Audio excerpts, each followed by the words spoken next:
की तरह हैं, जब परमात्मा देने में आते हैं तो धड़ाधड़ देते हैं। लेकिन फिर भवसागर के लिए तैयार हो जाते हैं। ये संसार बहुत बड़ा भवसागर है, भवरोग है।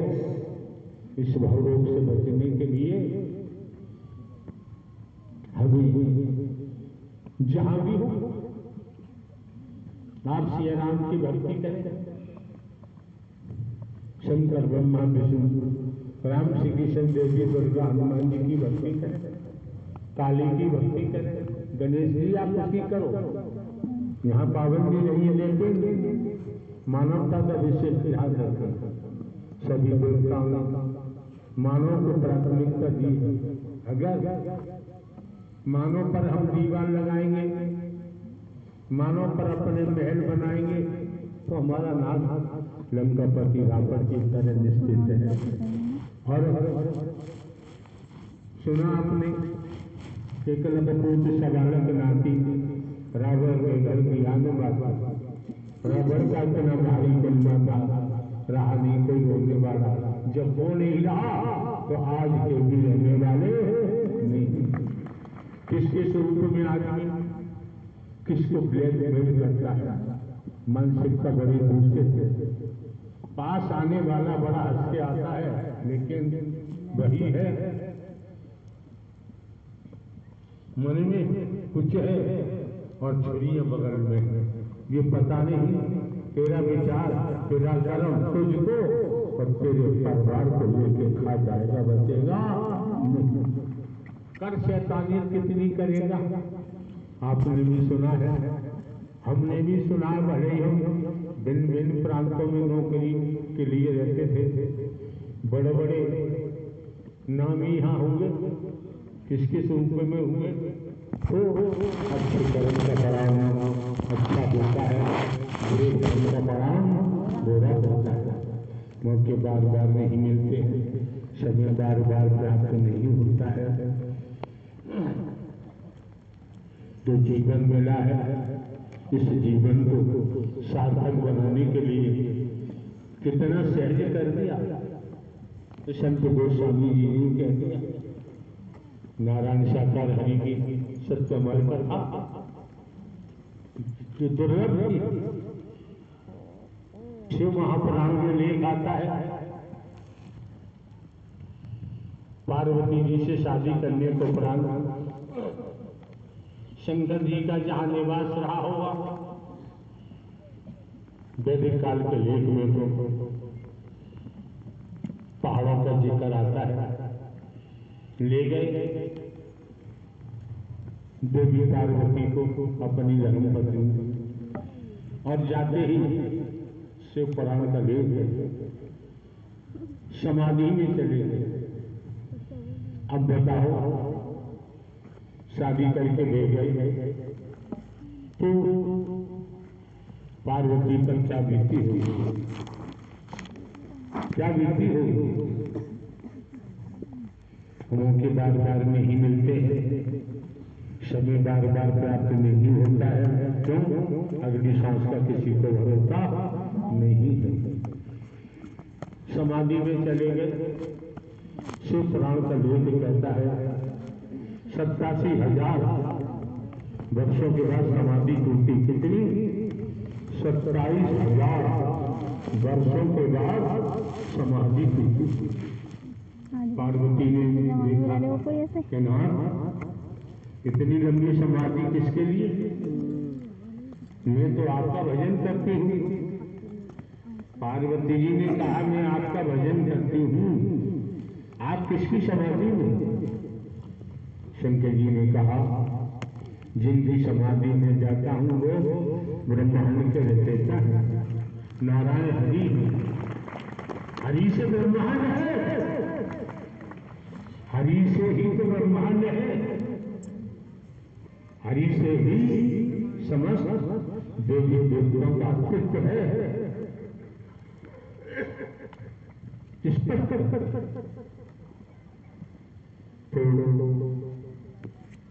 पार्वती जी ने कहा, नाथ मैं हरि की सत्समर कथा सुनना चाहती हूँ, महापुराण की कथा में आया है। तो शंकर जी ने कहा एक सत्य है क्या, आपको भूखरा देना पड़ेगा। गांव देहात से जानते हैं, आपको किस्सा कहानी बैठते हैं, किस्सा कहानी कहने वाले कहते हैं कि भूखरा देना तो मैं किस्सा कहूँ। पार्वती जी ने कहा कि अब देखो हाँ समझने की बात है, शिव पुराण क्या कहता है। एक एक शब्द को पकड़ो, अच्छा लगे ग्रहण करो, बांध के ले जाओ, कर्म में डालो, चिंतन करो, तभी तो परिवर्तन होगा। पल्ला जान गए तो कोई गारंटी नहीं।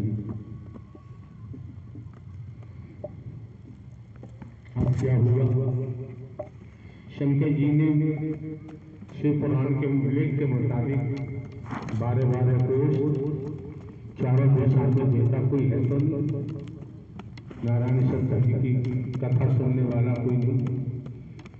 चारों दिशा में जो कोई दिखाई नहीं दिया 12-12 कोष, तब सप्तमर्कता हरि की शुरू की शंकर जी ने। पार्वती भूखरा देने लगी, फिर सो गई। लेकर कहता एक वृक्ष पर तोती का अंडा रखा हुआ, लेखी बात है। हरि कथा सप्तमर्कता सुनकर अंडा फूटा, उसमें से बच्चा निकला, तो तोती का बच्चा भूखरा देने लगा। शंकर जी कथा सप्तमर्कता बोल रहे। अब क्या हुआ,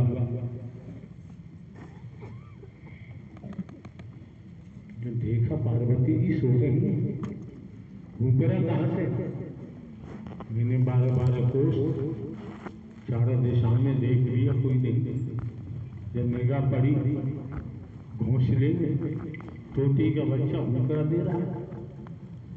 सप्तमर्कता सुनने से अंडा फूटा, अंडे के कैद खाने में से बच्चा निकला और निकल कर सप्तमर्कता हरि की सुनी और भूखरा देने लगा। शंकर जी ने उठाया त्रिशूल और तोता के पीछे भागे। ऐसा शिव पुराण का लेख कहता है। जब भागे होता क्या है, तोता आगे आगे उड़ रहा है। लेख की बात है, इसमें प्रश्न करेंगे तो हम उत्तर नहीं देंगे, ये लेख की बात है। शंकर जी पीछे पीछे, पता नहीं लेख में तो कितनों वर्षों तक दौड़ के दिखाया गया है, लेकिन वेदव्यास की धर्मपत्नी अपनी अटारी छत पर खड़े होकर अपने केशों को संभाल रही, उन्हें जमाई आई और तोता उनके मुख के द्वारा में चला गया। शंकर जी पिस्तौल लिए खड़े रहे। लंबा समय बताया गया है शिव पुराण में। तो वेदव्यास जी ने कहा, महादेव क्यों खड़े हो कि तुम्हारी पत्नी के पेट में तोता, उसे मारूंगा।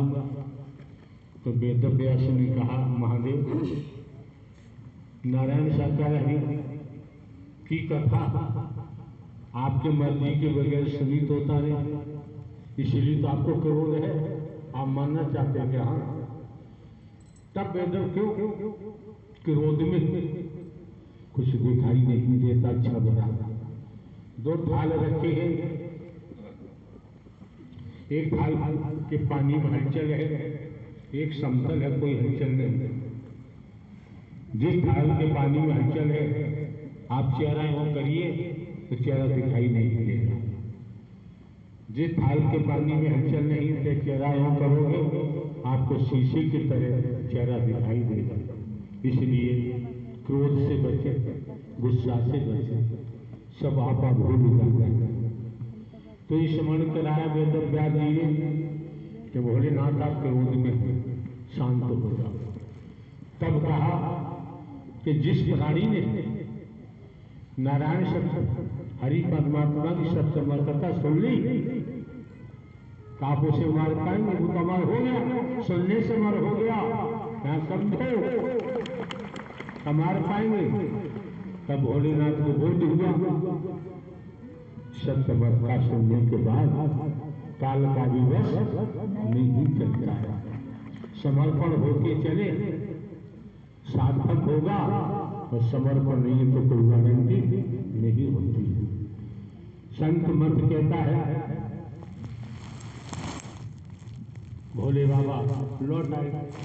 संत मत कहता है माया मदीन मन मरे मरमर जात सही, आशा कृष्ण नाम मरी कह गए दास। कभी समझो दर्शन के महत्व को समझो। ये कमरे में मरा मराया पड़ा हुआ था, ऑक्सीजन लेवल डाउन में था, और भी कुछ गड़बड़ था।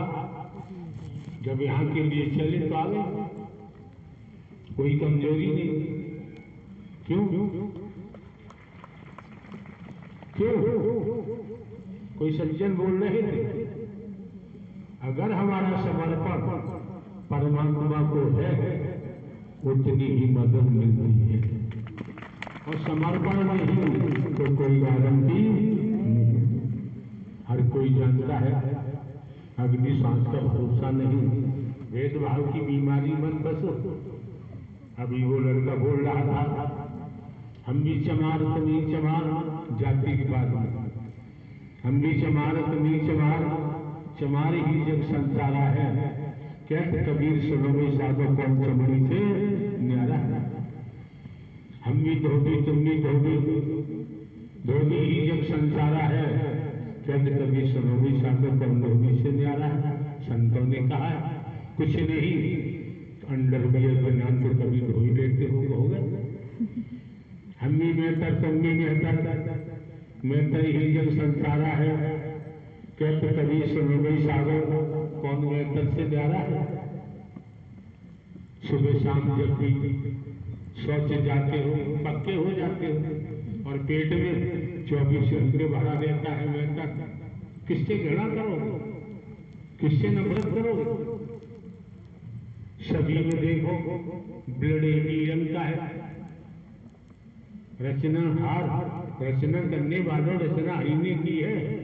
कभी किसी का फिंगरप्रिंट बाप बेटा का भी नहीं मिलता। वृक्ष पे अनगिनत पत्ते हैं, पत्तों को मिलान करो, रचना हर में कोई पत्ता किसी से नहीं मिलता। संसार में रचना देखो नर नारी की, किसी का चेहरा नहीं मिलता। रचनाहार कितने गजब के सुप्रीम अथॉरिटी है, परम सत्ता है, ब्रह्मांड की रचना की है। एक बूंद पानी से पति पत्नी सहवास में जाते हैं, एक बूंद भी स्त्री के गर्भाशय में जाता है। उस पानी से तुम्हारे शरीर की रचना माता के पेट में करती। कोई इंजीनियर नहीं बैठा दिखाई देता, कोई वैज्ञानिक नहीं। फिर संदेह क्यों है, फिर संदेह रह नहीं जाता। जीवन यापन के लिए कर्म का आधार है। खेती बाड़ी नौकरी व्यापार मजदूरी धंधा रोजगार करना, और किस दिन शरीर का अंत होता है कोई नहीं जानता। इसलिए मीरा जी ने कहा है पाया मैंने पाया नाम रतन धन पाया। संत गोस्वामी तुलसीदास जी ने कहा है स्पष्ट मानस कार्य में कलयुग केवल नाम आधारा, सुमिर सुमिर नर हो जाए भव से पारा। कौन सा नाम है? अगर गोस्वामी जी के पास नाम होता लिख देते, इशारा कर दिया कल के लिए, कल नामी प्रकट होगा और नामी ही नाम प्रकट करेगा, बात समाप्त हो जाएगी। आप ये भी समझ सकते हैं, ये भी जान सकते हैं। घड़ी दे रहे बादल का लेप करता है, भाई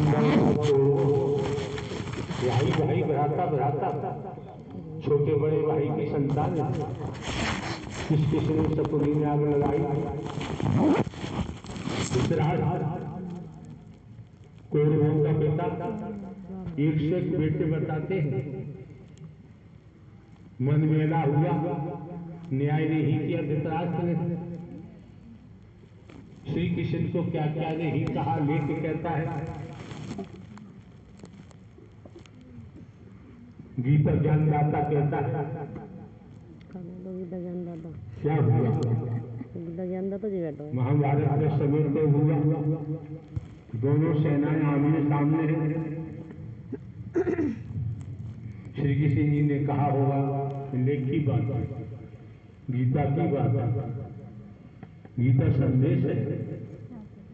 कहा होगा अर्जुन तेरे सामने विपक्षी फौज खड़ी है, बाण चला।